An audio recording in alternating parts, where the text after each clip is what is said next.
تھوڑی سی آج کھل کے بات کرنا چاہتا ہوں, لمبی بات بھی نہیں کروں گا, اور اگر کسی کو میرے سے اختلاف ہو تو مجھے معاف فرما دیں, اس لیے کہ میں یہ کشمیر پر سیمیناروں میں تقریریں کر کر کے اب تنگ آ چکا ہوں. مجھے کبھی کبھی ایسا لگتا ہے کہ میں جھوٹ بول رہا ہوں اور کشمیریوں کے ساتھ وہ کام کر رہا ہوں, وہ دھوکہ دے رہا ہوں جو بڑے بڑے لوگ کرتے ہیں.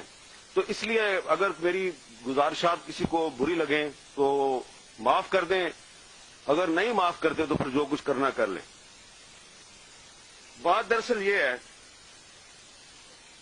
کہ یہ جو سلسلہ چل رہا ہے خاص طور پہ 5 اگست 2019 کے بعد سے, اس کے بعد جمعے کے جمعے ایک احتجاج کا سلسلہ شروع کیا تھا وزیر اعظم عمران خان نے.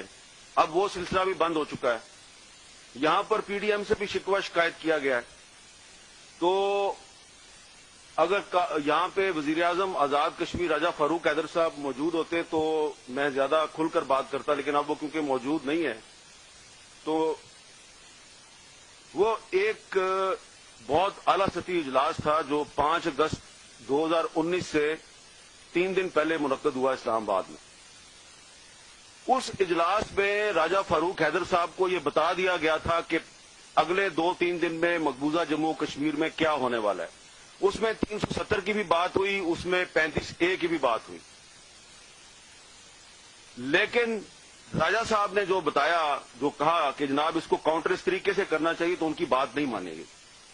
تو میری اب گزارش ہے راجہ فاروق حیدر صاحب سے کہ ویسے بھی آپ کی حکومت کی مدت پوری ہونے والی ہے, تو تھوڑی ہمت کریں, آپ اصلی کشمیری بنے, ذرا قوم کو بتا دیں کہ اس اجلاس میں کون کون موجود تھا, آپ کو کس نے کیا بتایا اور آپ نے کیا جواب دیا, تاکہ پتہ چلے کہ یہ کوئی اچانک نہیں ہوا سب کچھ. یہ پہلے سے ہمیں پتا تھا, ہمارے ارباب اختیار کو پہلے سے پتا تھا کہ مقبوضہ جموں کشمیر میں بھارت کے عزائم کیا ہے, وہاں پہ 370 بھی سسپینڈ ہونے والا ہے, وہاں پہ 35A بھی ختم ہونے والا ہے, اور ان کا منصوبہ کیا ہے.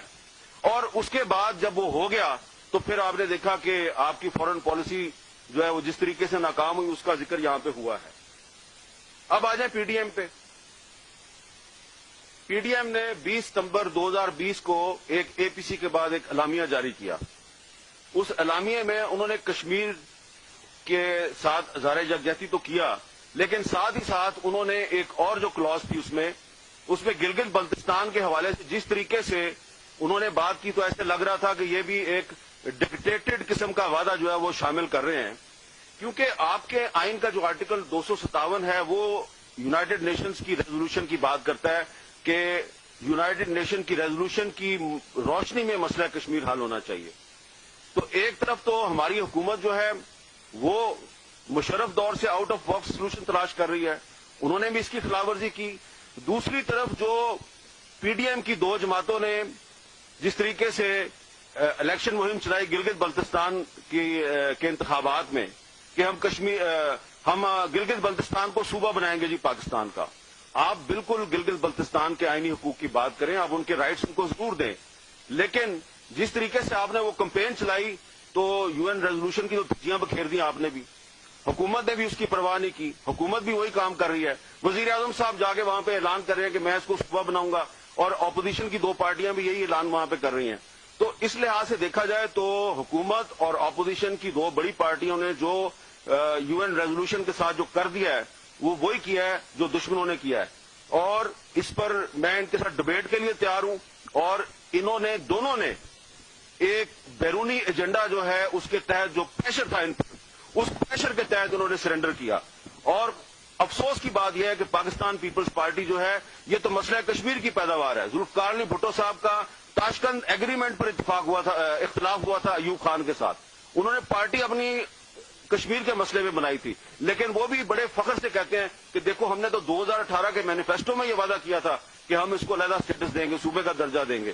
تو یہ جو دونوں پارٹیاں ہیں اور حکومت تحریک انصاف, ان کے کشمیر پالیسی میں کوئی فرق نہیں ہے. ان میں سے جو بھی حکومت میں آئے گا وہ کشمیر میں یہی کچھ کرے گا. اب سب سے بڑی بات جو ہے وہ یہ ہے کہ اب آ رہا ہے آزاد کشمیر کا الیکشن. اب آزاد کشمیر کے الیکشن میں بھی آپ دیکھیں گے تھوڑے دنوں میں کہ ایک طرف تو آپ کو وہاں پہ ایک ہارس ریڈنگ شروع ہونے والی ہے, وہ آپ کو نظر آئے گا, ایک اور تماشا بنے گا کشمیریوں کا, اور پھر آزاد کشمیر کو بھی پاکستان کا صوبہ بنانے کی کوشش اسی الیکشن کے ذریعے شروع ہوگی. اور جب آپ آزاد کشمیر کے بارے میں بھی یہ بات کریں گے تو پھر آپ مجھے بتائیں کہ UN ریزولوشن کدھر جائے گی.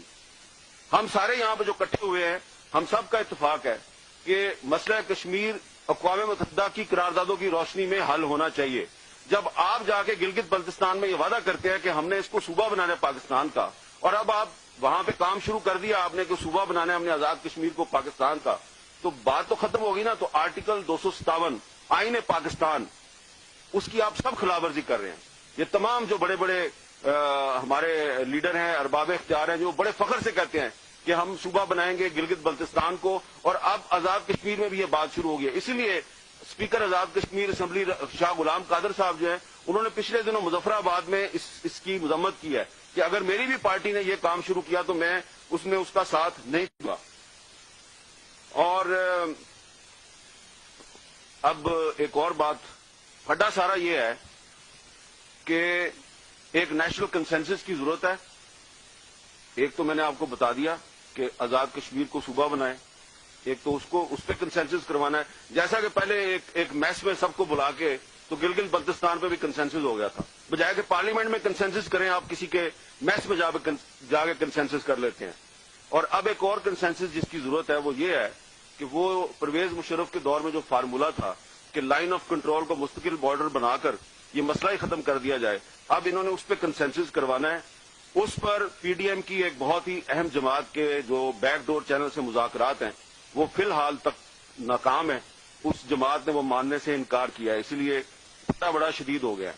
لیکن اگر 5 فروری کو جیسا کہ نیر بخاری صاحب نے کہا ہے کہ جناب ہم جلسہ کریں گے, تو جلسے میں ذرا بتا دینا وہ ایسے وہ نیر بخاری صاحب کی پارٹی نہیں ہے, ان سے بڑی پارٹی ہے.